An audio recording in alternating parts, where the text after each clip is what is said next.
Welcome to Guelph Fight Wrestler. I am Andrew Sennedra, and this is the Wild Child, Captain Witchfingers. And today we're going to be talking about our favorite wrestling promotion of all time, even though it only lasted 4 seasons, Lucha Underground.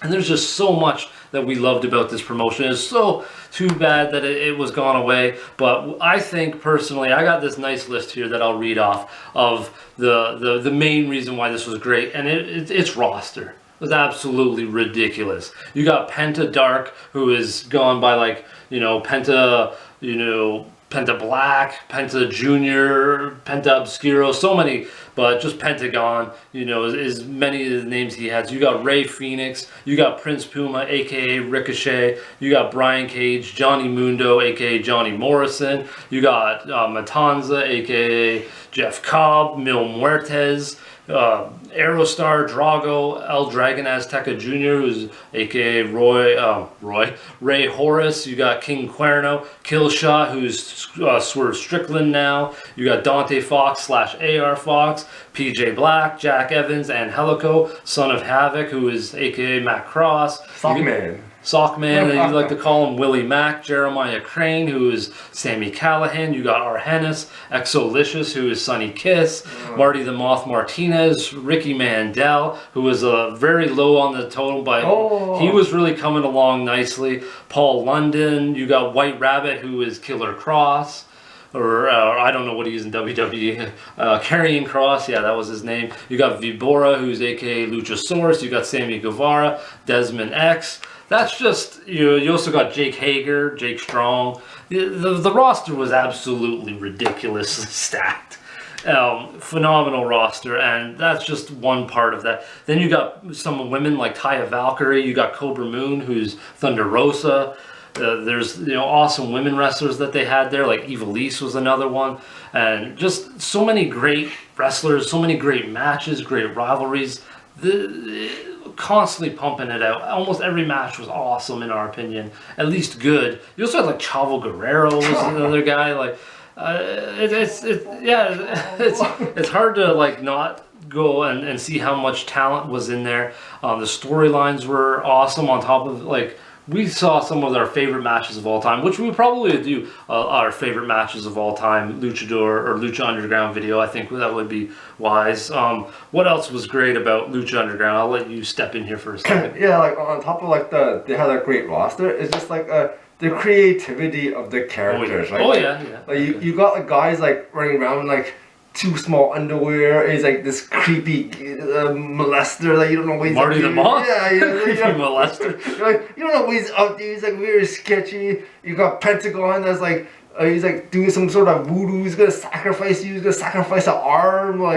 You got all these. You got Black Phoenix. He's drooling everywhere. You don't know what he's doing. Well, yeah, he went from Ray Phoenix to being possessed as Black Phoenix, and you had like you said, as the characters. Mil Muertes was such a interesting, awesome character with the power of that stone. Matanza that had the power of the key held by Dario Cueto, which segues over to Dario Cueto perfectly. The guy who ran the temple was absolutely awesome character, brilliant. He was just fit in there perfectly. I loved a little of the humor that he had, his creepy office when they did cinematic moments with that.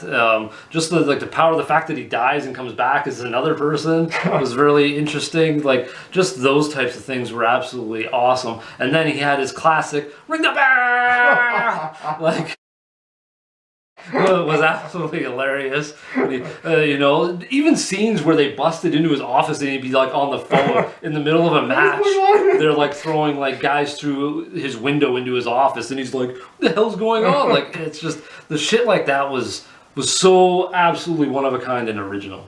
Yeah, it's cool. He's that promoter type S character, the guy with all the power kind of thing. But one thing that he had a huge bloodthirst for violence. He loves violence. So it sort of makes him seem like Shang Tsung, doesn't it? The tournament of Mortal Kombat, the violence that he had.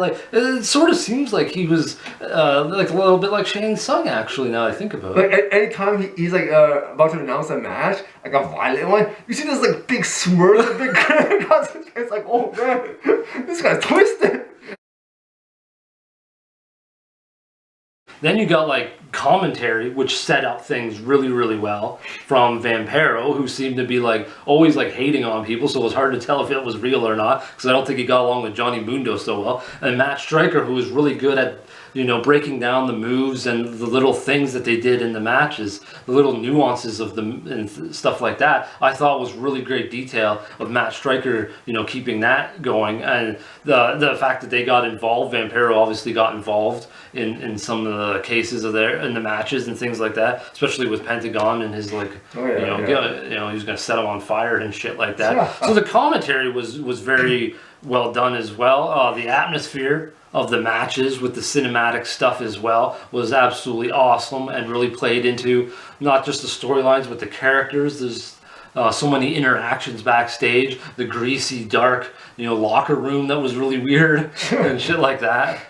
That's what I really loved about the storytelling. It was unlike anything I've seen. Yeah. I remember the first time I watched it, like we were watching a match, and then after the back the transition to like a movie scene, right? Like we were watching TV on the TV, and like I thought this guy changed the channel. I didn't know what was going on. I'm like we're still watching wrestling. Yeah. So, like you were saying, we thought, you know, I changed the channel. I thought it ended, but they just, you know, transitioned over into like a police station and the policewoman's office, and they're like having like a undercover cop session, and Joey Ryan comes in because he's going to infiltrate the temple, and it was just like that was the wrestling though. That's how well it transitioned over, and I think that could probably be attributed to like the atmosphere of everything and the cinematic stuff, and just the way they filmed everything was really well done. So there's just so many things like that, and the cinematic deaths were brutal. Vibora, you know, gets his head cut off. You know, Brian Cage is killing people with a giant gauntlet.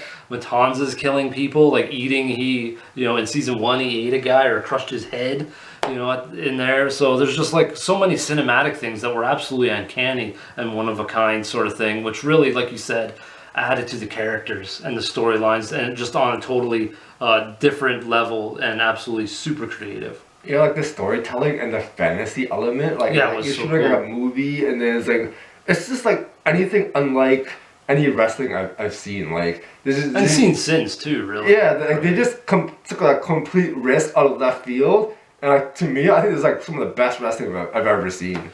Yeah, not even, yeah, like in all facets, right? Like the matches and stuff. Like I loved how they used the temple to its you know, their advantage, right? Like always filming in the same place in this like weird temple, and using like the top of Dario Cueto's office, moving up into like these weird, you know, warehouse story section rafters and things like that, using different parts of the temple.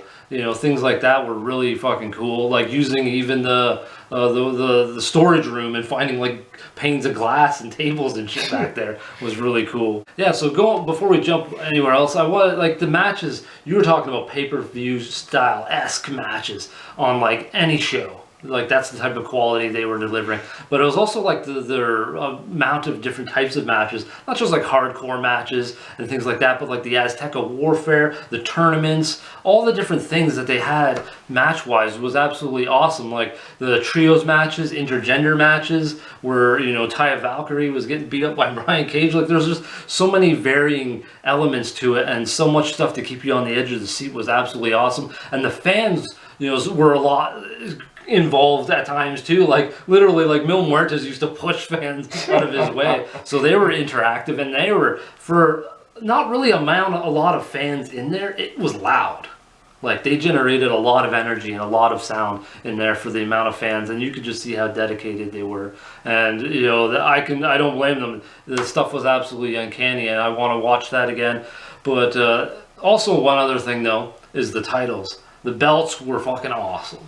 The Gift of the Gods belt has to be the coolest one of all time, with all the medallions that each wrestler had to get and place in there, and then they vied for that title. And when you won that, you were able to transition over that into the Lucha Underground, you know, heavy or main title, not the heavyweight title, but.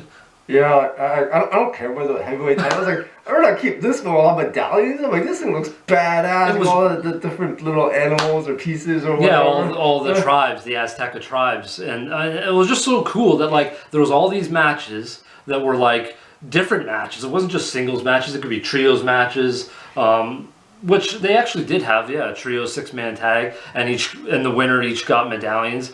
you know, there was just so many ways to win those medallions and put them in the belt. It was just such a cool way to build that thing up and like just have it mean so much. So many things, absolutely so many things about that company that were really, really cool. And I think that was like my first intro into trios. I'm like, man, Yeah. tags are cool, but trios, that's just where it's at. I was like, look at these like these bodies go flying everywhere. There's like chaos. You're like, you don't know what's going on. It was the best shit ever, and that's why we think Lucha Underground is the best wrestling. Obviously, I think we really like AEW, but I think Lucha Underground, those 4 years were just so uncanny. And if you haven't checked out Lucha Underground, be sure to check it out. Absolutely uncanny wrestling. Until next time, folks, how about some heavy wrestling? Welcome to Guelph Fight Wrestle. I'm Andrew Sennedra, and this is the Sausage Eater. Wait, that's not a good one. Oh god. That's not a good one. Please don't use that.